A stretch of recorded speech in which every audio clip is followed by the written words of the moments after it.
Hello and welcome back. If you're new, hello, welcome. Feel free to subscribe. There's a thingy down there with a bell and all the good stuff.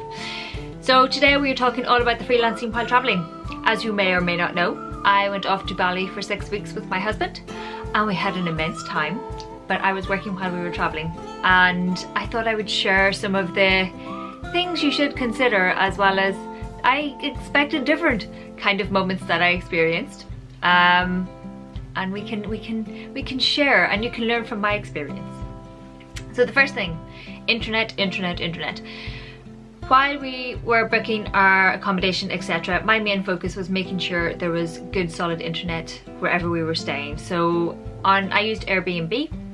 I will leave a link to everything I talk about down below in the description area, but I used Airbnb and you can filter that. You can get a business filter basically, and I applied that where I had to have good internet.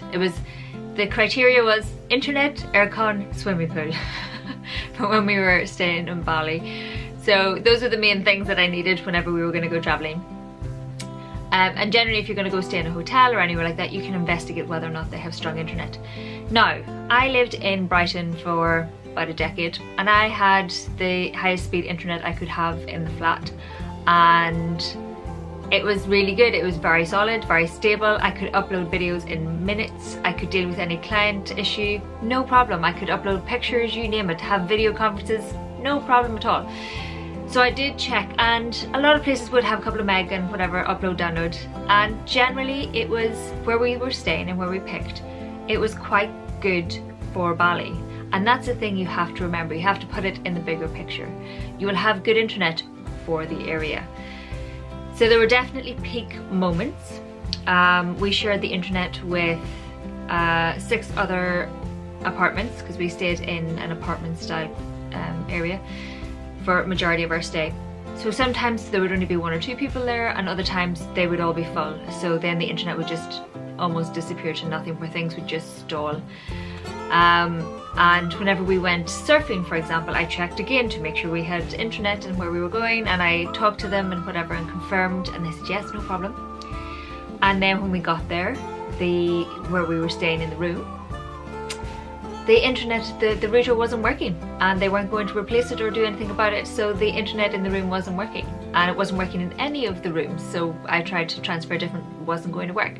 So I had to sit one night when it was quiet in the restaurant/bar and basically sit and do my work.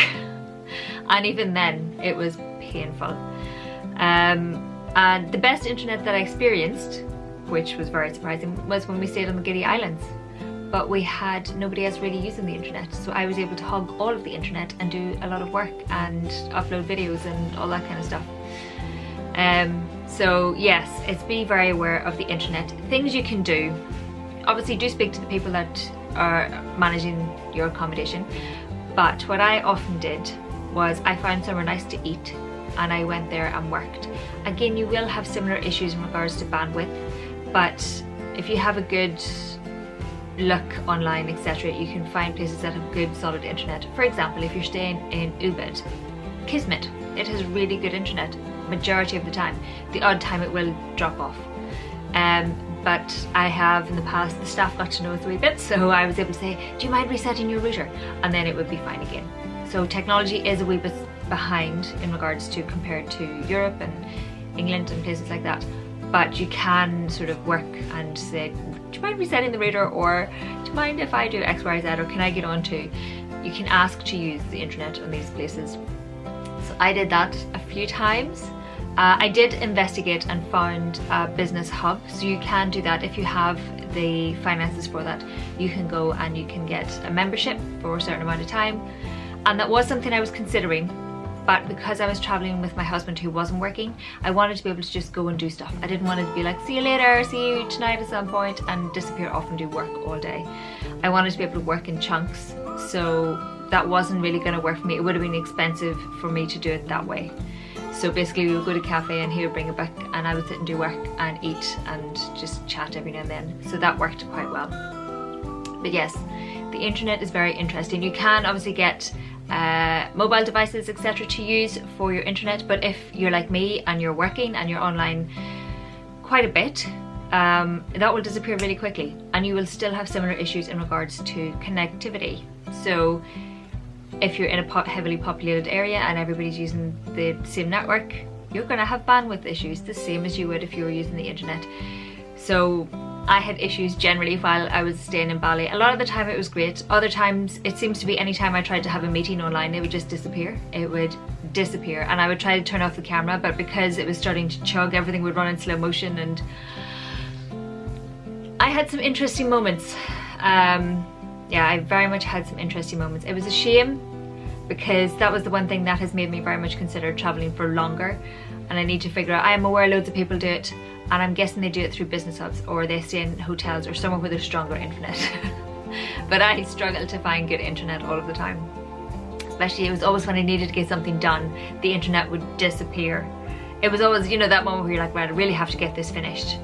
The internet is gone, and it would just, you'd be chugging. So that was really, really painful.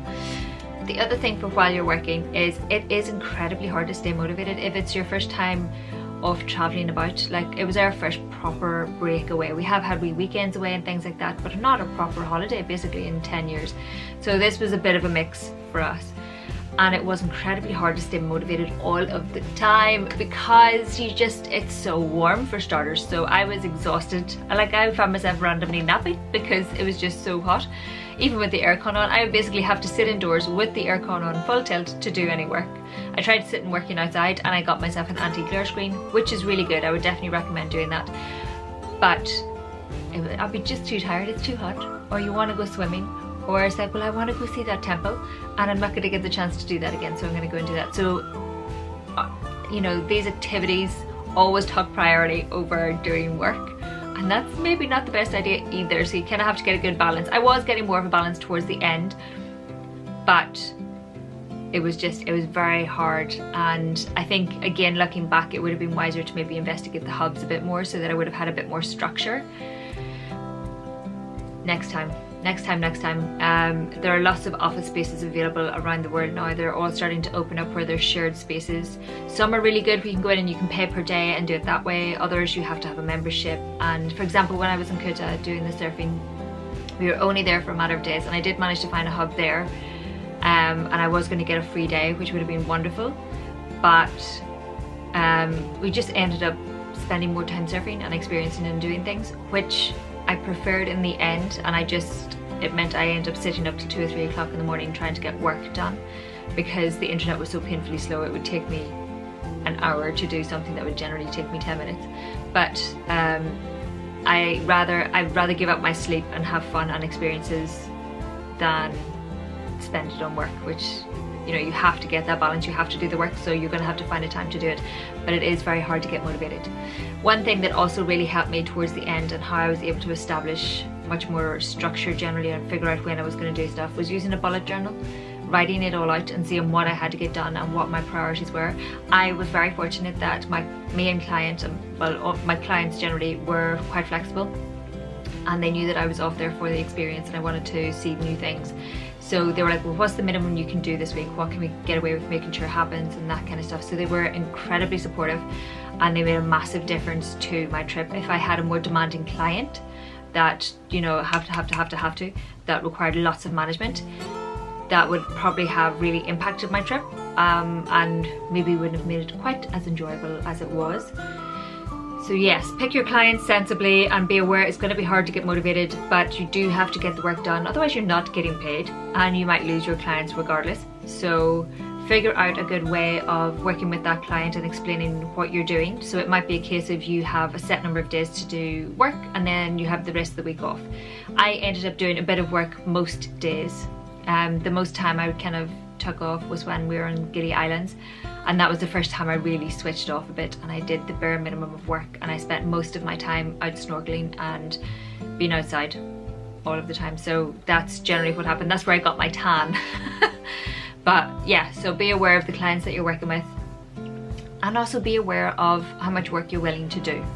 So you need to be sensible on that side of things. The more I'm talking about motivation and it being hard, you will get to do exciting things while you're traveling and working.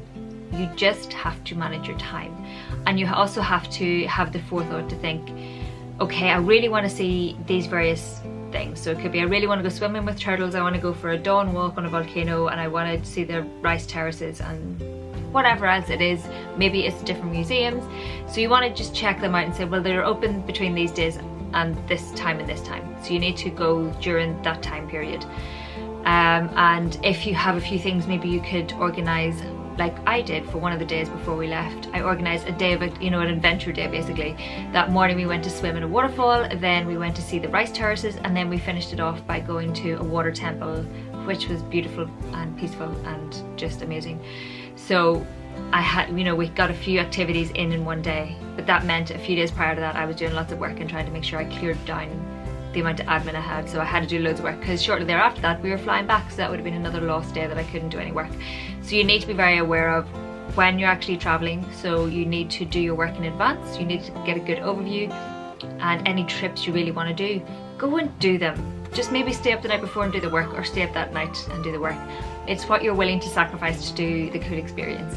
So you just have to be a bit aware, and you have to say, right, okay, I really want to do that thing. Like I really wanted to have a day of adventure and do all these things before we left. So it meant I really worked for a few days prior to that to make sure I could take a whole day off basically. And then that evening we basically spent it lounging by the pool, pottering around in Bali and eating good food. So we had a whole day to ourselves, which doesn't sound like much, but to be able to do that while you're traveling and still working and earning an income and doing the cool things, that was my whole goal. So it's nice to be able to do these things. Like we did loads of stuff. We had days where we went off walking around Ubud. We just spent half a day wandering about and seeing cool things and looking in the market, and then I'd come back and do a few hours work. Or if we wanted to go, like we went to Gili Island, I made sure I did some work before we went. I let the client know that, by the way, I'm going to be probably minimal internet and I want to do some cool things while I'm away, so I'm going to be doing minimum amount of work during that time. What is your priority for this week? So you check out what your priorities are and you work around that. And that's the way I worked it, and that was the good thing. I was able to do that to a certain extent.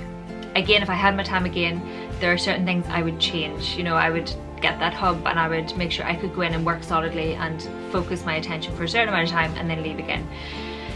But it was an amazing trip, so it was really good to experience these things, to know. But you definitely can work around your adventure days and the things that you really want to do.